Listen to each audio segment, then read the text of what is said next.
way up high, and the dreams that you dream of once in a lullaby.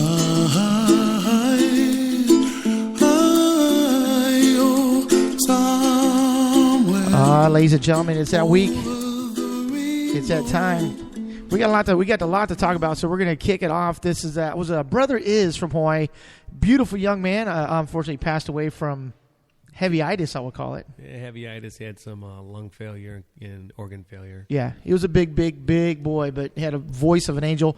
Call him Brother Is. We're going to bring him back on a little bit. Of course, this is Mark with ISpeakForYou.net, and I've got in the studio with me, coach of all coaches, Gary Bremer. You can follow him online at GaryBremer.com or on Twitter, because he's a Twitter-holic, I will say. G Bremer 1. There you go, G Bremer 1. You're like Michael Boker. Michael Boker's the other one in studio right here, CyclingSwami.com. Two Brothers Lawn Care. So if you need your lawn worked on while you go ride your bike, which Michael will gladly support you and sag you, go to Two Brothers Lawn Care, of course, and CyclingSwami.com. You'll hear more commercials about them in a little bit.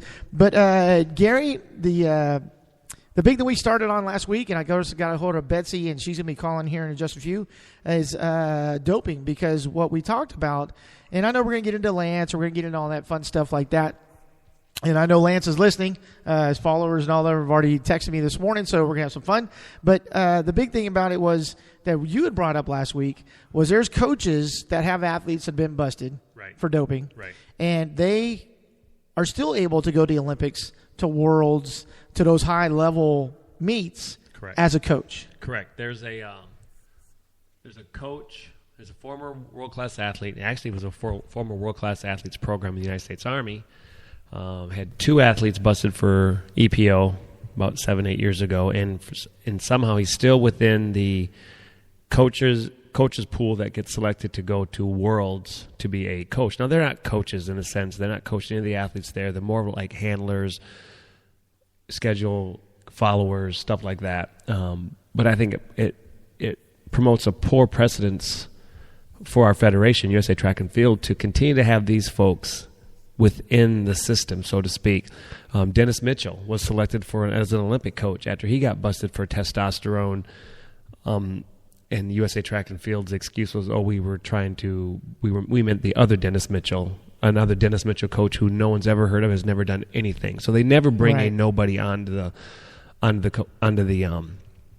as a coach, and it sets a poor precedence. It gives a poor perception that USA Track and Field is turning a blind eye to doping within the sport of track and field and long distance running and cross country run, marathon, and so forth. And the thing that a lot of people are upset with is, this goes back to the overreach with Nike, with USA Track and Field, giving them $10 million annually, which like 32 or 42% of their annual budget. Right. They kind of have some decision-making process, so there's the perception.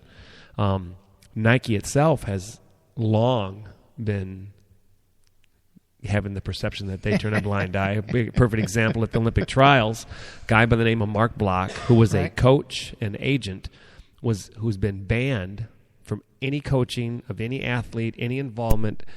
He was photographed entering and leaving the VIP tent at the USA Track and Field trials, Olympic trials, and it was Nike's tent. He was there as a guest of Nike. And, of course, when Nike was asked to make a statement about it, their only statement was, we don't control who comes into our VIP tents. And we were just talking about VIP tents here before we went on air. Right. Trust me, we know who controls, and it's very, very controlled who gets to come in and who doesn't get to come in. It's almost like who you know.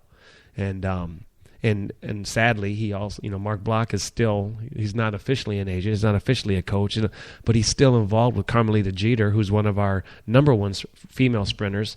And she and another, one of our hurdlers, they had Twitter posts showing pictures of them on training camps with him around the world. And he goes to these meets and even though he's banned and they're Nike athletes, Nike turns a blind eye to it. And you're thinking that Nike's footing the bill for his travel? I don't know that they're necessarily footing the bill. It just sets a poor precedence. It's a poor perception of what's going on within our sport.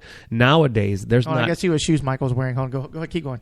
Nowadays, there is not an athlete who can have a standout performance without I almost said the website, without message board trolls saying, oh, he or she must be doping. And that's the state that our sport is in. No one can have a standout performance without there being an accusation of drug use. And it's sad. Yeah, that's the state that a lot of sports are in. Yep. I mean, from masters cycling racing to hockey to speed walking, to baseball, and even on the collegiate level, if somebody does good and they work their butt off, they're doing something. Right. And that stems back from my own opinion, stems back from what Lance did and how he deceived everybody for many, many, many years. Right. Saying that, no, I'm not. I'm on my bike 7 days a week. I'm doing this. I'm doing that. Most tested athlete. Hold on. I'm gonna call Betsy in on this one, and you guys are gonna be able to hear her, obviously, because she and I have had this conversation before. Because we feel that obviously Lance is a scapegoat on this. I mean, I know he was heavily involved. Hello? Hi, Betsy. How are you? I'm doing well, thanks. Hey, we were just getting into what Nike knew because of Nike running athletes and everything. But, of course, we're going to get into the cycling part of it. Obviously, Nike. Of course, everybody, I've got Betsy Kramar Andreu on the phone with me. And I got Coach Brimmer right here to my left. And across from me is Michael Boker. And Betsy, so we talked about, I know you're on Facebook. There's so much stuff going on. We've talked about where the money goes for charities. We're going to get into that. But my philosophy is, and I know you've talked about this, you and I have talked about this, that Nike knew more than what they put up with. You know what I mean? They knew more what was going on with Lance than what they let on. Well, that's in my opinion, that's what I think. Just look at Nike's track record. They defended Marion Jones up until it was just not possible to defend her anymore. And Nike has they're a monster of a machine, a powerhouse, just like Lance used to be. And people just, the best way is to not buy their products, but people still buy their products because I think they're just too big, unfortunately. But you saw Kathy Lamont's deposition, and the New York Daily News had written about the $500,000 payoff, and that was a while ago. That it was in the New York Daily News. Yeah, that's true. And Gary just mentioned something. Gary, you may want to let Betsy in what you were talking about, because like Alberto Salazar at the Nationals, what just happened, influence of Nike. Obviously, a young lady got disqualified, but she got requalified. Right. But the whole thing about it was Nike's influence goes furthermore than a lot of the common folks will ever understand. Yeah, and with the track and field athletes, what the uproar was, there was no transparency with what was going on with USA Track and Field. The one athlete who was disqualified, she had no representation within the appeal process and the appeal of the decision and then the further appeal of the final decision. But Alberto and his reps were able to stay inside the appeals tent and plead their case. Now, what everyone's perception is, Nike has huge overreach and huge power over our federation, USA Track and Field, and because they're given 30 or 42% of the annual budget. That's they're given that kind of sponsorship money. Yeah, we're and the thing that was going on today is Betsy, there's obviously the video online and everything that you put on your Facebook, and we've been talking about this morning that and you and I talked about this before in an earlier show. Lance, he's not talking for a reason, and there's folks that are heavy hitters. I won't say Phil Knight or stuff, but there's folks that are heavy hitters that are hoping that he really doesn't do that deposition, that he does not go in front of the arbitration committee. Well, of course he doesn't want to go under oath, and that's what he's done. He's bought his way out of going under oath every single time. This time he's trying to use, Texas contract law at all, but he's trying to use basically something from the Texas contract law, which says it's a signed, sealed, and delivered. Bob Hammond, the owner of SCA, had signed a contract. There was nothing in there about fraud. Which this is pretty interesting because the ramifications could be, and I would love to see a law made where if a contract was written and signed on fraud, then it should be automatically null and void. And that's what we have here. Bob was defrauded. Yeah, but I don't think that was in the contract, though. And I think that's what Lance's lawyers are fighting. Yeah, but that's my point. Right. Because just because it doesn't say, if this contract is shown to be written by somebody who's found out to be a fraud, that shouldn't have to be. You enter into an agreement with somebody in good faith. There is good faith involved. There was no good faith with Lance because he just pulled the rug. He pulled the wool over Bob Hammond's eyes. Right. Fraud is fraud. Fraud is illegal. Right. Thank you. Right. So, I mean, obviously, Bob and his crew up there, working it and everything like that. And I watched the Armstrong Lie yesterday for the first time, basically. And I was sitting there writing notes and all that stuff. And Frankie, obviously, and yourself have been in this since day one, since the hospital room, and which he still hasn't admitted that it happened.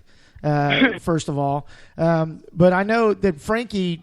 And I know Frankie. We're on the same team together back a couple years ago. But I know Frankie of good moral judgment and everything. When he said no, he stopped. And then, like you had said, you put your foot down when this started affecting Frankie in his professional life. Well, I've always been completely anti. I'm against recreational drug usage. I don't take to. I'm even turned off by women who have to tease on how they need their wine at night. To me, it's just stupid and it sends the wrong message, especially to kids. So I am convinced that's how Lance got his cancer. And it's wrong. It's just, doping is just wrong on so many levels. And so, yeah, Frankie and I did get into a huge fight, and he said he wouldn't dope anymore, and he didn't after that 99 tour. And one thing I want to address is that the smear campaign by Lance is alive and well. George Hincapie in the Armstrong Lie said that Frankie taught him how to dope. That is clearly a lie. It wasn't true. George never wrote about it in his affidavit. And then in Juliette McCur's book, The Cycle of Lies, which just came out on Tuesday, George had reiterated the same nonsense, but yet had said that Dr. Max Testa was the one who taught him how to dope, contradicting his own statement. So he ended up calling Frankie to apologize for doing those misleading statements. And I asked George if he would come public with it, but he won't because he's too close to Lance. Of course. And so we see when you read Juliet's book and in the epilogue, Lance just goes off and he says, I hate them. I hate the Lamonts. I hate the Betsy's. I hate David Walsh. I still hate them. So when you have that level of hate that is filling that guy's person, he's going to resort to stuff like this. And it's sad that George Hincapie is just so unethical and so stupid to go along with it. Yeah, because he only got a 6-month ban. I mean, him, Levi, I call Levi the troll. I know you call David the troll. But him, the troll, Levi Leipheimer, some of these guys got 6 months bans, which only during the winter months, which they're not competing anyway. So they're going back to racing, and I'm not playing devil's advocate, but these guys are like, oh, yeah, I'll say I did it. Oh, you're giving me 6 months? Oh, shit, I can slip through that. Well, let's see, this is one thing I want to bring up, too, is that the Garmin guys, because that's one thing that was a big bone of contention. Why are they only getting 6 months bans? Well, because they volunteered. George and Levi did not volunteer. They had to be threatened with, you're going to get a lifetime ban if you don't do something here. Yeah, I think not to cut you off, Betsy. I think George even said that in the Armstrong Lie that, hey, he wasn't going to talk, but hey, the federal guys were standing there with guns and stuff, so he had to talk. Yeah, and one thing, I think the most important thing here is, okay, let's use Lance as a cautionary tale. Let's use what went on cycling as a cautionary tale. We want to move forward. Let's move forward by educating kids, implementing USADA's True Sport Initiative, which is geared towards kids, either in grade school, middle school, or high school, on the dangers of doping. And it's a simple pledge. You're going to compete with integrity, and you're not going to take any performance-enhancing drugs when you get to be a teenager. We need athletes to be vocal. I haven't heard one athlete vocal against doping on their own volition that's been involved in this other than Frankie and JV. Now, we need guys like Phil Guyman. And Phil Guyman, he's my favorite rider. He is anti-doping, and he is vocal about it. He is not shy talking about it.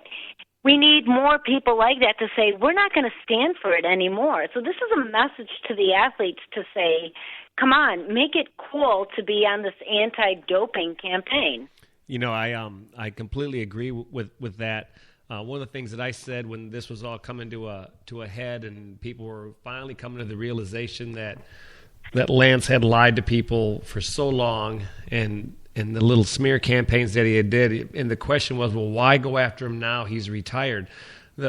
For me, it was twofold. I'm a coach. I coach athletes of all ages, but I have a big influence on middle school and high school athletes here in the north side of San Antonio, and I want them to do things the right way. And the other one is somewhat personal. I have a friend who passed away from lung cancer, and of course, like a lot of cancer patients, Lance was their hero, and I can't help. And it's funny, I was talking about you and the conversation yesterday. I was at the Smart Center sitting with one of my athletes who was receiving chemo, and I was talking to another patient as she was receiving chemo, and we talked about all of this. But I can't help but think that Lance lied to my friend Michael Mann, and Michael had this false hope that he could just be just like Lance and fight through this because he was just as mentally strong. And Lance lied to my friend Mike, and for that I can never forgive him. Well, he even said that, and I know you have a point, Betsy, is coming up, but he even said that when, I think it was his deposition in 2008, Betsy, if you could correct me if I'm wrong, but he was like, not only would I lose all my sponsors and my millions and millions of stuff like that, but I would let down all the cancer survivors. Yeah, He did. He let them down. And that's one thing Alex does so well in the film, is that he says that he uses the cancer again and again and again as a way to perpetuate the lie, to protect the lie. And then it leads to the question of, okay, what about Livestrong? Yeah, there are people who do not like Lance who support the foundation, and there are people. I know a guy, and he was on CBS Sunday morning, and he was also on CNN. His whole family was affected by cancer, raised $50,000, believed in Lance. He's an avid cyclist, and then when everything came crushing down, he said, wait a minute. You know, this is a guy who volunteered his time to go help cancer patients and sit with them and just give them that one-on-one support that they needed. And he wanted his money back. Let him take the money and put it to use. Good Absolutely. Grassroots campaign. 2012 tax form shows that there are in salary, employee benefits, and compensations over $9 million. I'm at a loss. Wow. Speechless. Wow. That's $9 million. I wish I had $9 million. Wow. So where do we go to from here, Betsy? I mean, obviously so much is going on. The court battles are going on and everything like that. Where does Frankie and yourself, where do you see us going on from here? Well, one thing people don't understand, and I completely get it. I don't want to dwell on Lance any more than we have to. But when he is actively trying to discredit us and go against us, I'm not gonna be his doormat. I think we should use him and Alex Rodriguez as guys like that as a cautionary tale to the kids. Like, come on, it all trickles down to the kids. I really think let's try to make lemonade from lemons here, and let's use USADA's True Sport Initiative. let's make it mandatory that high schools have to sign this pledge. And so in my own little way, and I'm not being paid to do it, it's just something that I want to do, I'm working with a few schools in Michigan who are going to make their athletes sign the USADA True Sport Pledge. And especially this is going to have a huge impact in high school. If you go to my Facebook page, you'll see that I've posted some articles on the dangers and how easy it is for children, for teenagers, to get steroids and performance-enhancing drugs. We don't want this to get into the hands of kids. My child's own pediatrician had told me that he has parents of teenage sons who go to him and ask if he would prescribe steroids for their kids. And he said, I am astounded. It is a big problem. It's not going away. And sometimes, parents aren't the brightest bulbs out there. And if we can tell the kids, these are dangerous, these are dangerous, these are dangerous, being on a winning team is not worth it. Getting that scholarship, sure, you want to get that scholarship, but you don't want to do it when your body's going to pay the price later. That's an incredibly important message. And so I think we have to get more people on board, and let's have kids say, look, we don't want to look at these cheating athletes as role models. Well, no, you're exactly right. I know Gary's going to have something to say about that, but to go back to it, I mean, you can go into the Vitamin Shop or GNC or any of these places to get testosterone. You just go in there and spend $70 or whatever the stuff is. I had an athlete call me last week and said, "Oh, you're going to do a show about doping? I've been taking testosterone for 3 months and I've never been caught." I'm like, because you haven't competed yet. They don't know you. You're not even licensed to race yet.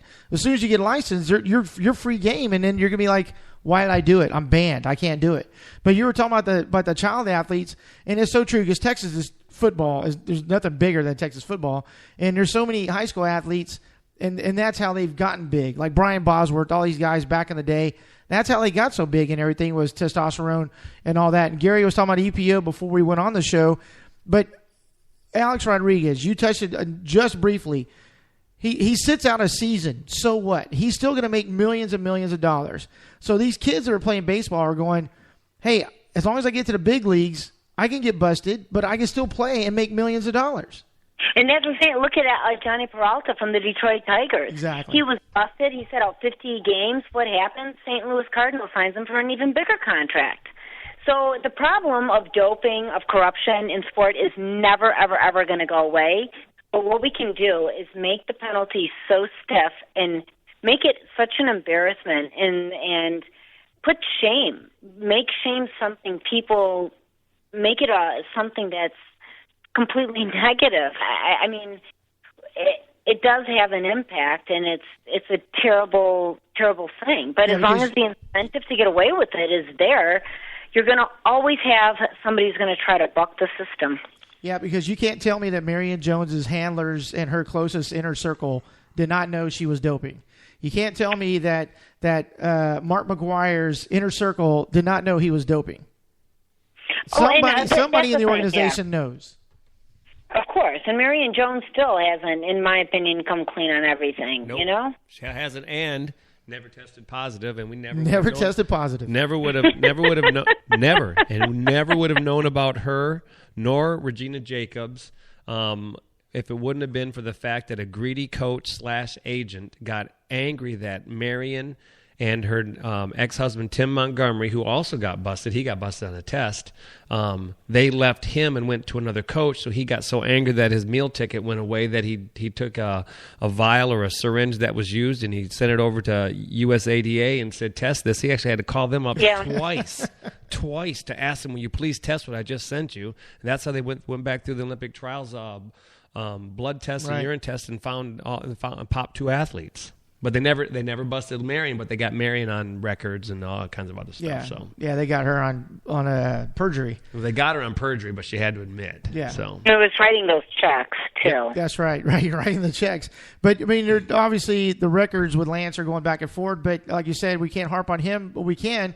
But it's happening across the country, across the world, and these athletes that are getting paid millions and millions of dollars by sponsors that are just looking the other eye, going, okay, they're making me $1 billion in my bicycle sales or $1 billion in my running shoe sales or my soccer sales or basketball sales or what have you. So I'm not going to say anything, but when they get busted, I'm going to turn my cheek and go, oh, no, we didn't endorse that. We didn't endorse that. Yep. Well, that's what's crazy is because you look at Lance's huge big sponsors, which are Oakley, Nike, and Trek. And Oakley absolutely knew what in the hell was going on because of Stephanie McIlvaine. It all goes back to that hospital room. Right. You have John Burke, who is on tape. He is the president. He owns Trek, and he's telling Greg LeMond to shut up. They wanted to keep Lance on, and Greg says, what Lance is doing to you is extortion, John. And John says, yeah, I know. But Greg LeMond wasn't the hot potato at the time, so they wanted Lance. So they just remained. And this is funny, is that John Burke was part owner of Tailwind at the time. Right. So he's part of, and then you've got the whole Keatam case. So it would be nice if everybody was held accountable, but this is America, and as we see with Lance, your money can buy really good lawyers who will just clog the toilet. Now, do you don't think Tom Weasel's involved in that at any point, supplying the money because he knows that he's going to come down with it? Well, he would. I mean, Tom Weisel he's a smart guy. He's the one who started. He had the whole cutthroat win-win-win attitude that Lance has. I mean, it was, it's already been documented, and I think Juliet even writes about it in her book. It's been in Wheelman, on how there was that meeting with Tom Weisel and Mark Gorski about what to do about the positive. Right. So there's no way they can claim they did not know. Lance personally told me he has the goods on Tom Weisel. So it's going to be interesting when Lance finally comes out and says, all right, folks, I'm tired of this hoopla and all this bullshit, and this is what happened. I think that's going to be that it should be a book. It should be with Oprah. As we said, we think it should be with like Nancy Grace and you in the room and Frankie and other folks. But I mean, seriously, it would be with JV, obviously. And it would be interesting to see if that actually happened. But I think there's too many power brokers that are involved that are pulling Lance's strings like, please don't tell on me. That's what I mean. There's no honor among thieves, right? Right. So you don't, and that's the problem now is that Lance's credibility is so shot. He had a chance. He could have done so well and come out on top of this if he would have done the right thing. If you do something that's wrong and you say you're sorry, then what do? If you really are sorry, you say, I want to make amends. What do I have to do to say that I'm sorry? Instead, Lance just said, I'm sorry, and then continued on his way, went back to his fight mode, and did nothing to make amends except travel to France so he could show a photo op with Simeone and Emma. You know what I'm saying? Right. And so I think it's all superficial. His actions speak louder than words. But this is the thing. Let's concentrate on true sport. We have to deal with Lance and his antics. I know. So it should be, get the popcorn ready. But let's make some good and make sure that we go to the kids and say, look, this is, you don't want to go down this route. Now, Gary, as a coach, Gary, do you as a coach, do you tell your young athletes, because you have a lot of high schoolers, you have some of the fastest ones in Texas, do you tell your young athletes, look, yeah, the money and everything is there, but you need to work hard to get there. Don't put anything in your body that God did not put in there. I talk to my athletes all the time about right. And this is right. Just the right thing, good moral compass and integrity. Right. Go ahead, Betsy. And that's something, since you are a coach, really look into USADA's True Sport program. It does not cost a dime for children to take the pledge and say, we will compete with integrity and never put any dangerous performance enhancing drugs in our body. I mean, it's just a no-brainer. Yeah, I've been at races before. Roberto Gaggioli and Len Gaggioli and those folks back in the late '90s.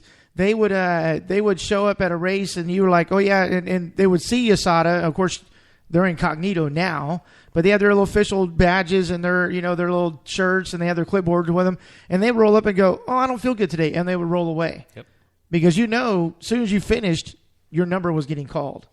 So, Yeah. And fortunately, Texas Bike Racing Association has come on board with USADA, like you were saying, and they're going to support them 100% on catching folks in Texas, which I applaud, of course. Mhm. So, Betsy, have you got that website that everybody can go to and find out more about the True Sport? Yeah, it is USAD.org/TRUESPORT.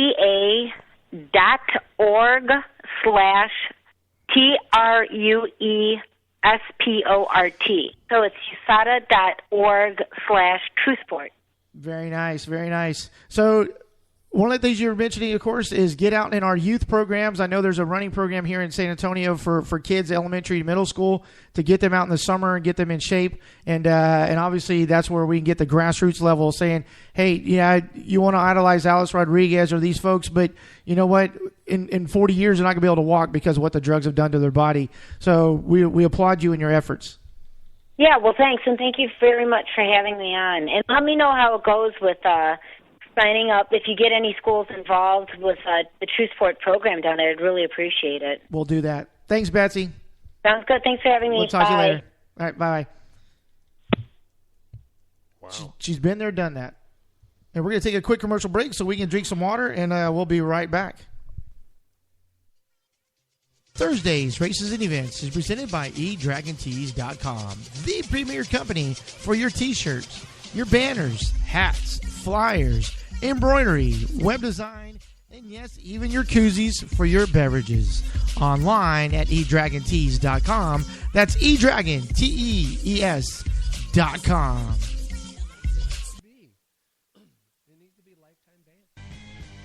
Ladies and gentlemen, on behalf of iSpeakForYou.net, it is time for your USA Cycling Rule of the Week. We're going to be covering 3B, that's rider conduct, 3B1 to be precise, the center line. If a course does not close to traffic, all competitors must keep to the right of the center line or enforcement rule. Again, if a course does not close to traffic, all competitors must keep to the right of the center line or enforcement line. That's been your USA Cycling Rule of the Week, presented by I Speak For You. Oh yeah, come on home. CyclingSwami.com. Professional bike fits, custom footbeds, group rides, events, custom cycling clothing by Passe. Your Italian cycling outfitter from helmets and sunglasses by Solis.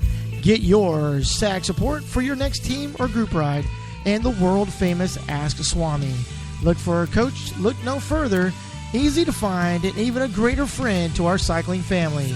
Come on home to CyclingSwami.com.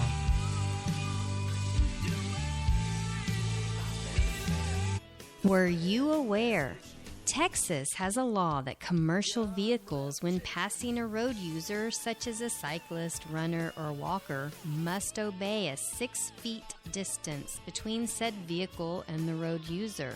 Texas also has a law that all vehicles, when passing a road user, must obey a 3 feet distance. Can you see me now? 3 feet, 6 feet. It's the law. Thursdays, Races and Events is presented by eDragonTees.com, the premier company for your t-shirts, your banners, hats, flyers, embroidery, web design, and yes, even your koozies for your beverages. Online at eDragonTees.com. That's eDragonTees.com. Man, what a discussion. Lots going on. And of course, we've got Mr. Ed Bandis on the phone, race director of the Army Marathon. Have you finally warmed up, Ed? You know, I have, especially when I saw who was nominated for the Nobel Peace Prize today. I feel so much better today. Uh-oh, I don't know that. Who was it? Vladimir Putin. Really? Are you serious? Yes, I am not kidding. Look at the news. Well, I saw that Obama was so mad at him that he defriended him on Facebook. So that's a big plus right there. That's a big thing. So, of course, we got the Army Marathon. It happened on Sunday, the half marathon and 5 clicks, otherwise known as a 5K for folks who don't know what 5 clicks is. And I've got Coach Gary Brimmer in studio with me, Ed, and he, of course, wasn't there. He was at Little Rock's Marathon. But I did bring us some goodies. I brought him one of the finish line tapes for the first place, and one of the hoodies that we were wearing because we were so cold on Sunday. Yeah, I can imagine Little Rock was a little bit on the chilly side as well too, but I'm not sure it hit the same way it hit down here. So it was mighty cold, and I tell you what, number one, the runners were incredible for braving that kind of cold. Number two, the volunteers that we had. And number three, the law enforcement, fire, medical, all the folks. There's no doubt, if you look at the plan that we put together, this is a big boy race here. I mean, it literally, I think people's lives were saved almost. Nobody went critical, just some hypothermia cases. And it was a tremendous race. Yeah, because when we were gathering at the start, it was 70 degrees. We're all sweating in short sleeves, and next thing you know, the wind came, and here comes the sideways rain. And I was thinking of Forrest Gump. I was like, yeah, he was talking about the rain was going sideways and upways and all kinds of stuff. Next thing you know, the cold front hit, and I was going, this is ridiculous. So when we finished, it was 17-degree wind chill and sleeting when we basically pulled the plug and had to get out of there. But kudos to the volunteers because they were there dark 30 until the end, and they never left. It was tremendous. I mean, I actually took the time today to go to our Facebook page and just literally copy off 2 pages worth of comments that I forwarded to all the law enforcement and all the medical and all the fire departments, just so they could see the appreciation that the runners and the spectators had for them. Because, you know, it would be hard for me to go find every single one of the 300-plus first responders on our course and every one of the over 600 volunteers that we had and shake their hands individually. So all I can do is stand on the roof and start shouting it at the top of my voice, you know. So it was huge. And I'm glad you were there, even though you were standing there in shorts for a little while, weren't you? No, I was standing in shorts the whole while. I did not prepare for that cold weather, that was for sure. So, but no, next year we'll definitely wear appropriate attire. I will get because I was in shorts. I didn't know it was going to get to freezing. You know, so it's been 60s, 50s. I can deal with that in shorts. But when I got to 17-degree wind chill, I was going, yeah, this is bad. I mean, I literally went back. I mean, I turned the car on, had the truck running, put all my gear in there and all that. Went back to the hotel, got in the bath, still couldn't warm up. I stopped shaking. I would say south of Austin coming back is when I stopped shaking. It was that cold. But again, kudos. What a great event. We had folks coming out, even though the weather was bad. So many folks coming out there just to watch. They didn't even know anybody running. They just want to come out and watch and see what was going on. And so many folks I talked to at the finish line, they're going to run something next year, either 5K or the half. Good stuff. Yeah. It was great. I mean, I saw a Facebook comment today. In fact, I talked to a Temple Police this morning, as a matter of fact, and they got a thank you email that went all the way to the chief of police that said, thank you to the Temple motorcycle cop who pulled over and gave me his gloves. I had another police officer that I saw picked up a lady who, I guess the battery in her key fob died because it was so cold, so she couldn't even get into her car, and a police officer put her in a police car, took her to an auto parts store, got a battery for her key fob, and brought her back. So you wouldn't get that at Boston or New York. Yeah, you would. No, you wouldn't. They'd be like, whatever, go on your way. Go on your way. I don't have time for that. But no, I mean, you were saying that the first responders, I had a bicycle police officer rolled up in short sleeves because he had given his jacket to a runner and she was running in with it. Where they met, I have no idea out on the course. But his arms were beat red because he had been out there in that cold weather. So kudos to all the first responders out there. Like you said, there were lives saved out there because of Scott and White Healthcare and obviously our first responders out there on the Army Marathon course. Well, put it this way, and Gary will understand this too. Most of the active duty guys were joking around. If it ain't raining, we ain't training. That's and it right, was, that's right. Par for the course that it should be like that for an Army run in one of the most difficult conditions. Because certainly the course itself is not difficult, but the conditions, especially if you weren't prepared for it, were absolutely insane. And, so It's good when the race director says that. Well, and I'll tell you this. I think I'm going to trademark a phrase that it just came out of my mouth the other day. A common misery is a badge of courage. So It's true. it was. What was that? So that's true. And one of the things that got me was when we were on our way home, they were bike racing in Lago Vista. I mean, they were hauling. They were not going 5 miles an hour, and stuff like that. Like the runners were. These guys were making their own wind, and they were still bike racing in those conditions. I was going, what are wrong with these people? They're insane. But it was awesome to see, though. It truly was. It truly was, and I couldn't be more grateful. And I think, from a race director perspective, the planning that we did, the emergency planning, even talking with Temple Police this morning, just on a casual basis, it was the contingency plans that we basically went into effect at that time was a mass casualty exercise without anybody going critical. Because the mobile medical unit was full, the warming tent was full, there was blankets, hot saline, all kinds of stuff going on. Evacuating people off that got hypothermic.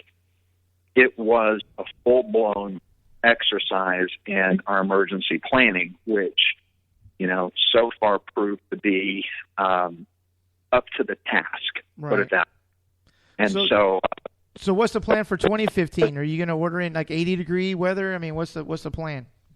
I joke around. I prayed to God that, we wouldn't have hot weather, and I think I overshot the mark just a little bit. So I think I'm going to kind of moderate just a little bit, and hopefully we come up with an average day. And I even it would said be that. nice to have average. And I even said that, Ed. I go, for all you folks that wish it were cooler, you wish too much because it is freezing out here. So, and somebody had asked me, why don't you go in your car? Because some of the photographers were doing that. And I was like, no, because if the athletes are in there out here freezing, I'm going to be out here freezing because it's just not right. That's just not me. So, but of course, when I got my car, I'm going, holy smokes, that was cold out there, But it's just amazing. And my hat's off to you, and I salute you, sir, for such a great job. Well, I appreciate it, but the hats off go to the volunteers. They go to the law enforcement and first responders and everybody else. I mean, I'm just a nutcase with the plan, and everybody else executed flawlessly. And kudos to the people. And when you come down to the end of it, here's what our preliminary numbers look like. Last year we had about 1,100 total registered. This year it was over 1,300. Last year we had about 900 cross the starting line. This year it was almost 1,200 cross the starting line. And so when you consider that we moved the date permanently to the first Sunday in March from now on, and obviously, kind of parked ourselves in the middle of some other, beautiful established races, I consider that a win for right now. And ultimately I think as the industry grows, we're all going to benefit. But, certainly, I really appreciate everybody who came out. Mark, you did a great job out there, and we'll obviously see you back again next year, huh? And I appreciate that, and I definitely will be back next year. And there's one before we sign off, Ed. There's a couple of individuals that I really need to point out to folks, and that's Lieutenant General Palmer, who was at the finish line, and a couple of folks who I didn't get their names. I'm brain farting right now, but who were the folks that were standing at the finish line applauding and high-fiving each runner when they came in? I know Lieutenant General Dave Palmer was one, retired, but who was the other ones? Yeah, you had Lieutenant General Dave Palmer, who's a former superintendent of West Point, was high-fiving. You had Lieutenant General Don Jones, who was a Corps commander, division commander, actually worked 10 years for Elizabeth Dole at American Red Cross doing disaster relief, of all things, if you can figure that. Oh, wow. You had Cheryl Hassman, who's a liaison for Congressman John Carter's office. He was present as well. You had Dick Archer and Jay Taggart, two of the other folks who, once upon a time came up with this crazy idea with me, and, we were the ones responsible for doing it. We had Connie Keel, who is the director of the Killeen Civic and Conference Center and all of tourism for Killeen, who was standing there also at the finish line. It was just a really, really good group. And then I think you had one of our volunteers, Dave Schreiner, who is a Vietnam veteran. He was a Huey pilot in Vietnam with Wow. a tremendous individual. And so, they all came out and braved it too and showed the solidarity. They were just amazing, because every time I look over at them, they were like, do you need pants, or do you need gloves, or do you need... I'm like, no, I'm okay, I'm all right. You guys okay? Because I was worried about them. And they're like, no, we're fine, we're having fun. I'm like, okay, So it was just amazing to see, two old retired lieutenant generals, sitting there high-fiving each runner as they came through, no matter what the conditions were. Oh, you know what? I totally forgot. We also had, because I missed it when I was in the command post, we also had Brigadier General McMasters, who was there, and we had Lieutenant General Funk, who was there as well, along with Colonel Larry Phelps, who's a brigade commander from Fort Hood. So we had some wonderful support, not to mention Texas Army National Guard, who was present the entire time, cheering our runners in through the finish line. That was awesome. Yeah, just amazing. I really appreciate it, Ed, and I look forward to next year and many, many years to come. Thank you very much, Mark. Thanks, Ed. We'll talk to you soon. Take care. Bye. It was miserable, and Michael was probably out there riding his bike. You mentioned Lago Vista, and there were some pictures on Facebook, I think even from the Hot Wheels girls, where there's a layer of ice on the shifters, and people were putting up their Strava stuff, guys doing 50, 52 miles an hour downhill in the sleet, freezing. I mean, you've been out there when it's raining and it hurts. If that stuff is frozen, it hurts 10 times more. Yeah, Kat Moore, who we were talking to last week or a couple weeks ago on the radio, she had set the picture and her shifters were frozen. I mean, literally like a block of ice. And I was going, oh yeah, I love riding in that. That'd be awesome. Well, this was my weekend. I was at Little Rock, worked at the expo. Was supposed to run the half marathon, part of a 20-mile day. Then I was going to jump in the van and drive home after the half marathon. Figured I'd be done by about 10.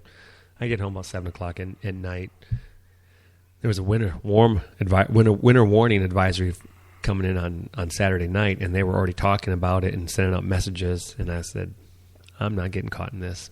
And so you were up there. Oh wow! And I drove back Saturday night and just it said forget it. So basically, you were in front of the storm. I was in front of the storm. Made it back 3 o'clock in the morning on Sunday. Got up, went down to Animal Fest and helped Deb with that terrible. expo. And terrible.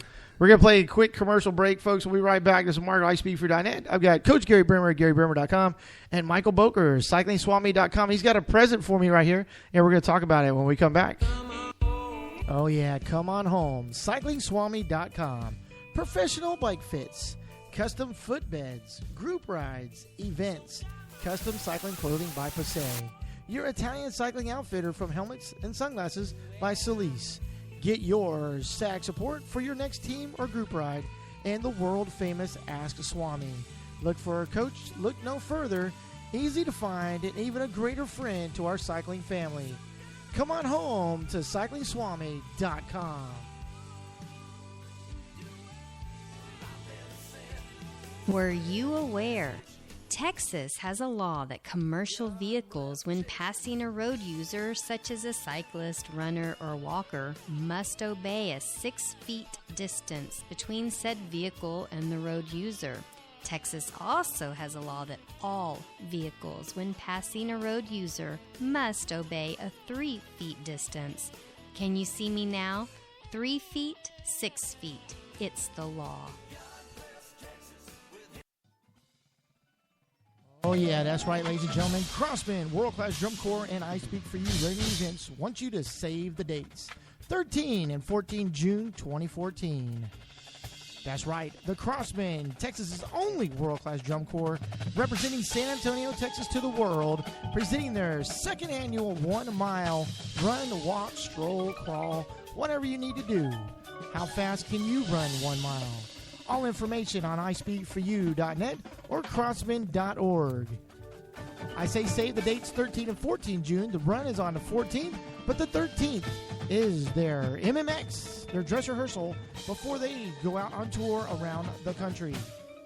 Find out more information again at crossmen.org or ispeakforyou.net.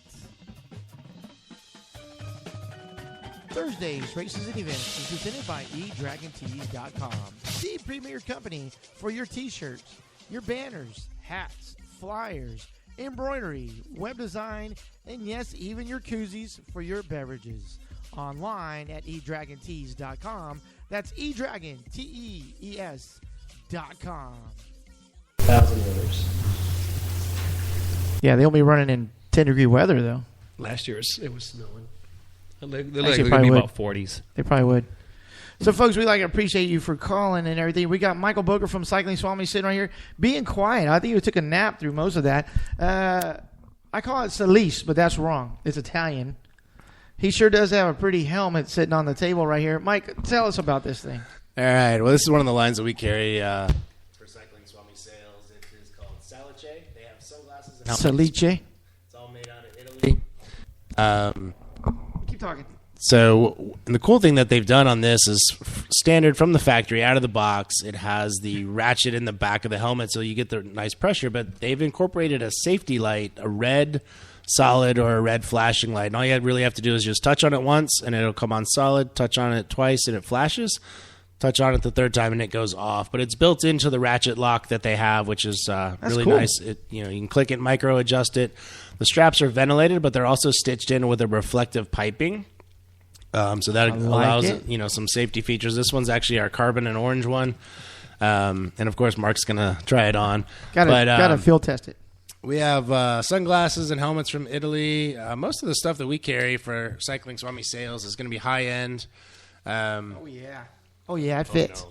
You need to wear your helmet when you do your radio show. Right, gotta be safe when you're doing a radio show. Wow, this thing's comfortable. The padding inside's the serious. padding's nice, and they added even a little. There's a net in the forehead, and obviously people on the radio can't see it, but if you've ever been riding, you get the June bug in your head or a bee stings you in the forehead. Right. There's a little netting in there that actually sits between your hairline and the helmet itself that's manufactured in there. So it's kind of cool. It's certainly not a little $29 Bell helmet, but you want to make sure you take care of your head. Obviously, that's the most important thing, and 9 times out of 10, when you crash, your head is going to hit the ground at some point in time. Yep. So. That thing's amazing. So what's the retail on that? So the retail on that, and you have to keep in mind that the light is all included. The retail on that is about $220, but you have to think of most of the cyclists are riding 2 days a week at least. Maybe Saturdays and Sundays. If you're riding 4, 5, 6 times a week, you want to make sure that. What I tell people is try to make sure that you get a really good fitting helmet that it almost disappears on your head so that you want to wear it. Obviously, if it's giving you headaches, if it's squeezing your temple, or it just doesn't fit right, keeps falling down in your eyes, or sits like a ball cap turned around backwards, you're not going to want to wear it. So you want to get a good quality helmet. Very nice padding that's also removable and washable. That way you can keep all the bacteria out. This one has a couple different adjustments on the side to move the ratchet strap back. It is it's kind of a universal size, so roughly 52 centimeters all the way up to about 61, depending on how you place the cinch strap in the back. And most of us will pay crazy amount of money for wheels or the power meter, the nice tires, but when you think about it, this is actually a product you're going to use every time you ride. The other thing that's really nice about this one, and a couple of ours is... Besides it matches my kit? Yeah, it matches your kit, but this one is carbon and fluorescent orange, and there's another one that's white and fluorescent yellow. Is that orange? Yep. I'm colorblind. So what we're trying to incorporate is obviously... My wife's an Aggie. She'll never allow that helmet in the No, house. we don't have a burgundy one, sorry. But what they're trying to do is incorporate fashion, so to speak, and safety into also the functionability. I'm sure Gary's seen people out jogging, as we call it, the people that, hey, I just need to go run a couple nights a week, but they're running in black T-shirts and black running shorts and maybe black shoes. Yeah, why do people do that, Gary? Right at dusk, and you can't see them. No. And every time when we get the time change, one of my biggest things that I push hard with, not just within my running group, but on Twitter and Facebook, is about bright colored clothing and reflective gear and light. You can't just have one. You have to have all three. Right. You have Nice. To have, there's a 3M YouTube, and it's are you seeing it dark? And it's some runners running in a white T-shirt, and people think if they have a white T-shirt they're good, Right. And they're not. And it's basically it's at night and they have little car lights on, and you don't see the runners coming until they're like 100 feet in front of you, 150 feet in front If not, they're right in front of you, Right. in front of your bumper. Yeah. So and so the reflective, so all of that is good. And one of the examples I like to use is when every Sunday morning I drop water on Scenic Loop for my runners, and we I love it, Gary, but you're talking to the side of the microphone. and one of the things that I've noticed all the time is the only reason I see runners is I know there's going to be runners coming, Right. because they're not wearing anything bright colored, nor are they wearing anything reflective, or you get the runner that puts on the red blinky light and think that's that's adequate. It's not. You need to do it. And that's why I looking at this helmet. I like the reflective stitching, the bright orange, and then of course the flasher light on the back. That anything to get attention of the drivers. That's what we're trying to do. We're trying to get attention to what's that up there. I see. How can we educate drivers? I know it starts off in driver's ed and everything, but half the crap they teach in driver's ed, you'll never do in driving. Almost like the military. Oh, you're going to shoot a gun. I push paper. I will never shoot a gun unless I'm shooting my boss or something. But which I don't condone in any way. But how can we educate drivers the 3-foot law? Because I know we've talked about it many, many times. How can we educate those folks besides putting billboards up or a cop with a back windshield that says 3-foot law? Well, it's sad that people actually realize that cyclists or runners or pedestrians are out there until they have that close call. And that's when you kind of realize, wow, I shouldn't be doing that, or I wasn't paying attention, or I never saw that person. So you actually have to, from the driver's ed standpoint, there has to be some sort of program that teaches them to, and I teach this in cycling, is you look up the road and then you scan back. Yep. So as you're racing the course, there's a left-hand turn coming up. You're looking up the road into the turn, and you're also looking to see, maybe the line that people are taking, if there's a crash, if somebody slides out, because 9 times out of 10 they're going to go to the outside. But even on bike rides, you're looking up for dogs running out, and you scan back, and it's a repetitive process. You look as far as you can see on the pavement, and then you start scanning back for other things that are going to be in your way.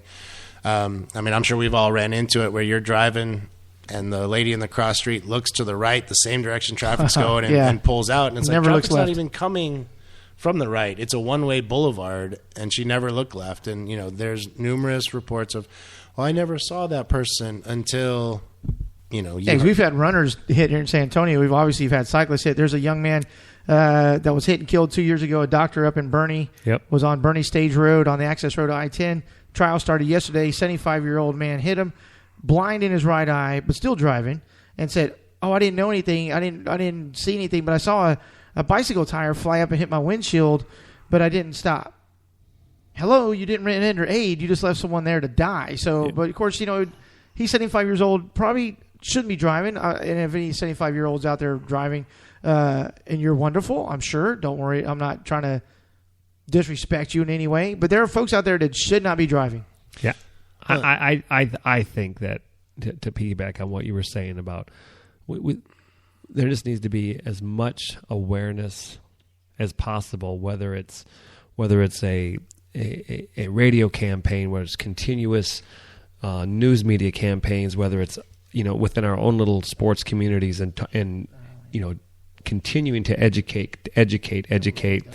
And the biggest thing is people with their phones. They need to get off of their phones. It never fails. We do a run on 1560 up by Helotes, and I was mentioning it till I was running with one of my girls yesterday, and we always keep an eye. We run facing traffic. We keep an eye on the oncoming traffic. In this one little area, we always go over to the far left of the lane, even though there's a big shoulder for us to run on, because every time someone rides that white line, they're almost always on their phone or texting. You can see when they come by. Yeah, as a cyclist, that obviously we're trained and by law we're supposed to ride with traffic, but I would hate to ride against traffic and see everybody that's coming towards you, exactly. not paying attention. Yep. But I totally agree with you, Gary. You know, as a runner, cyclist, anybody that is on a trail or on a bike path or running on the sidewalk, try to make yourself as visible as possible. The biggest thing that we teach is the moving parts, your wrists, your hands, you know, whether you're wearing, even if you're wearing gloves or get brightly colored sweatbands. It's not a fashion statement. You're not going to look like you're from the 80s. Those pink or fluorescent wristbands pumping up and down, brightly colored shoes, you know, those are the things that people are going to see because they're moving. If you wear fluorescent shorts or orange shorts, they're going to see that a little bit, but not as much as something that's moving. So incorporating a hat, a visor that's brightly colored for runners. You know, I have fluorescent overshoes that I wear made by Defeat. They're very breathable, but it's a $15 investment to make sure that my feet that are running 90 RPMs a minute are visible. Now, I know Brooks has hats that are fluorescent. Obviously, they've got the entire line called Nightlife. Right. Unfortunately, to be critical on a product that my sponsor, their Nightlife gear doesn't have enough reflective stuff on it. On the front, they have the little Brooks logo is reflective. That's really about it. It's very bright. They have the bright Nightlife orange and Nightlife yellow. It's really, really good for that. But I just don't think for most of their stuff there's not enough reflective piping on it. Yeah, and it's a certain demographic that obviously want to be seen, and it's usually the people that have had the close call or they've had a family member that's been subjected to an accident. You know, right. Now they're like, hey, I want to run in a Christmas tree suit if I can because I want to be as visible. Where other people are like, oh, that's not fashionable to have reflective arrows on my back or, reflective leg strap. Even though it's $3, it's going to weigh me down or, it's not fashionable. Right. What are my buddies going to say? Well, what are your buddies going to say when you're a hood ornament? Yeah, what are your buddies going to say when they're in the hospital room feeding you out of a tube? I mean, come on. Yep. Be safe, be practical. 3-foot law, it's in effect, folks. So when you're riding by someone, don't think, oh, it's 100 points if I hit this person or get close.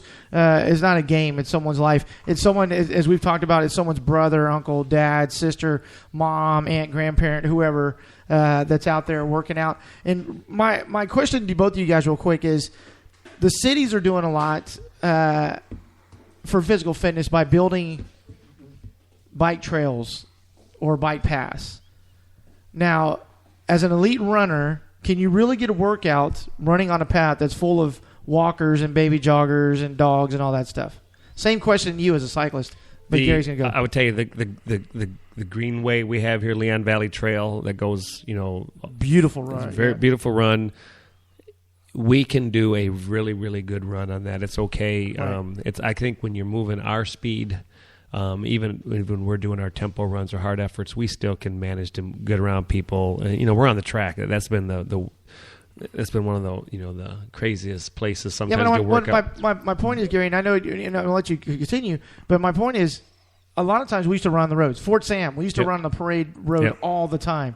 Not allowed to do that anymore. Right. Well, what I'm saying is I don't think it's at this point it's reached to where there's so many walkers and so many joggers that we can all commingle. I think we're fine with it. I think where the problem lies with some of these paths that they've made is the cyclists are coming down there, and I don't necessarily think that the intent was for cyclists to come down there and be in a line and just be hammering, thinking they're in a race, right on that path. I think that's where you start having the walkers and the joggers and the mom and dad and the 3 kids, riding their bikes 5 miles an hour. That's where there's going to be an issue. Not there's anything wrong with cyclists going out there and hammering, but there's got to be. Oh no! I'll go ahead and say it on record. If someone wants to email me and say they want to disagree with me, but my email is mp@ispeakforyou.net. That's Mark Purnell at ispeakforyou.net. Do not go on the bike paths and hammer because there are families out there. Right. I will go on record and say that's not the place. Right. That is not the time to go out there with your buddies thinking, oh, I'm gonna do 20 miles an hour. It's my fastest speed ever. That is not the place. We get guys that drop down and just hammering, and we don't hear them until they're on top is going on your left, and then you're like, oh, did he say he's coming left or he wants us to move left, and we just don't move. Fortunately, there's not been any that I know of any major incidents happening on in the OP Schnabel, all that area, but it's only a matter of time. I've seen some close calls. I've seen some guys come around curves and just lock it up and almost run people over. So, well, and that's, we go back to education. I mean, when we were all in elementary school, you're standing in the hallway and the teacher tells you to get up against the wall to the right. Shopping, HEBs, all that same. If we all followed that, everybody could coexist a lot safer, even from driving a vehicle. You always got the guy in the left-hand lane, doing 72. He's doing the speed limit, but he's police in the left lane. Just move to the right. Walk on the right side of the aisle. Obviously, you've never driven on 1604 that much, my friend. They do 50 in the left lane of 1604, and they will not move over. No, that is true. That is true. But yeah, I mean, that's the biggest thing. If you're approaching somebody at 20 miles an hour and the family has a dog, or it's two runners and they look behind you and they're running side by side, one's going to go right and one's going to go left, and you're going to try to go on the left, and there's going to be an issue. We have a Veloway up in Austin, which is for rollerbladers and cyclists only. Yep. Which is great. Yep. Wow. But at 3 p.m, it's little Johnny and little Susie on their training wheel Barbie bikes that are, they are looking back at their parents because their parents are following them to make sure they keep up, but they're looking back, and as soon as you turn your head, you turn left or right. And so, that's another issue. Yeah, but they're doing it what the law wanted, though. They want them on Right. that bike path. It's for bikes. So they're totally doing what they're supposed to be doing. But you're right. Little Johnny, little Susie's like, oh, mommy's back there, and pulls out in front of someone doing their max speed at 20 miles an hour because they're racing at the driveway this weekend. Yeah, and that's just it. Yeah. Well, my coach says I have to do a 5-minute, tempo. Interval. Yeah. Well, don't choose the 12-mile-an-hour path to do your 5-minute interval. I mean, common sense is not that common, but still.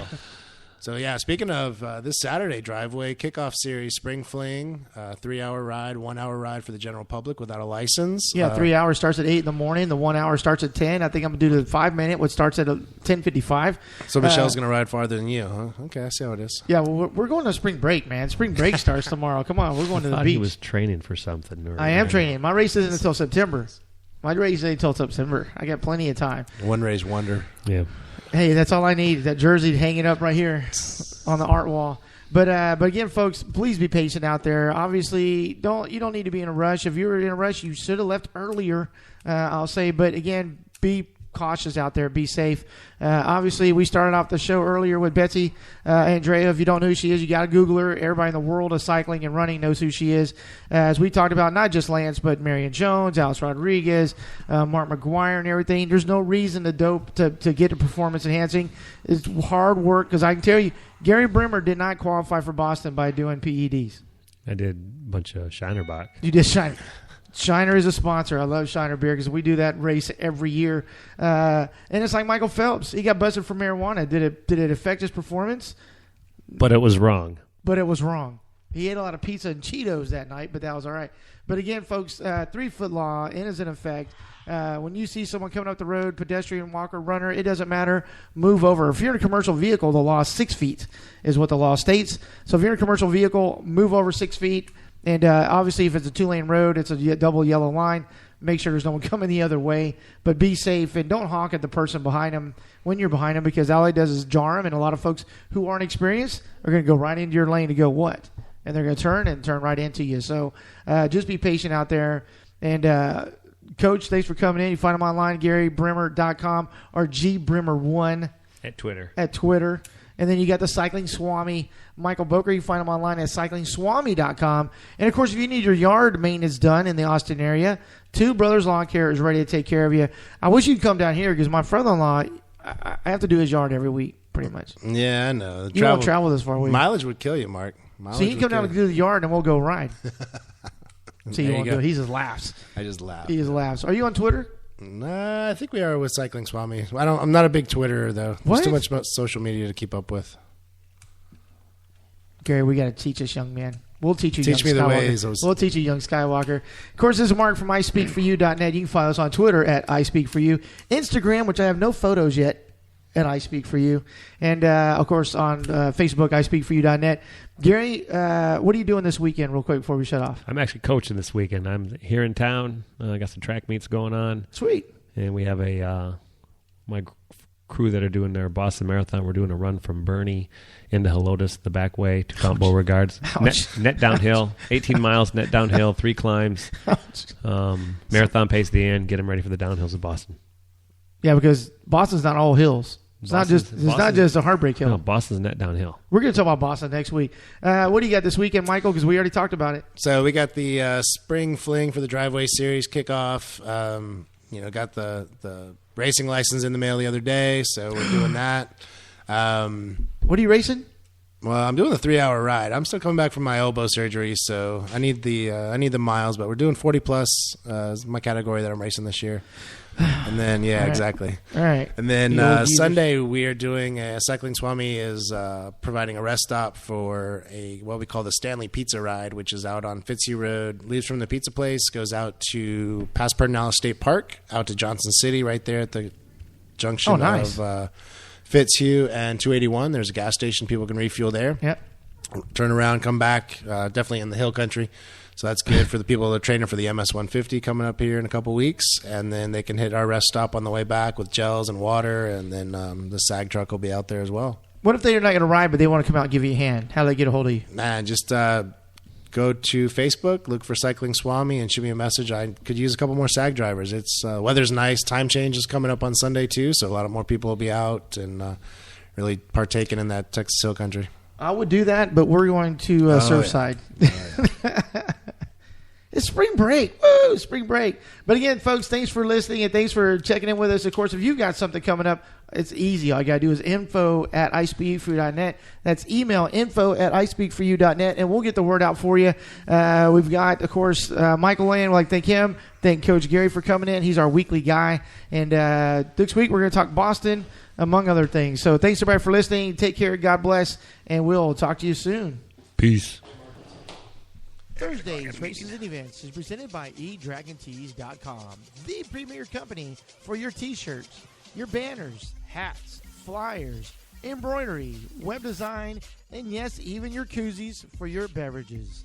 Online at eDragonTees.com. That's eDragon, TEES.com.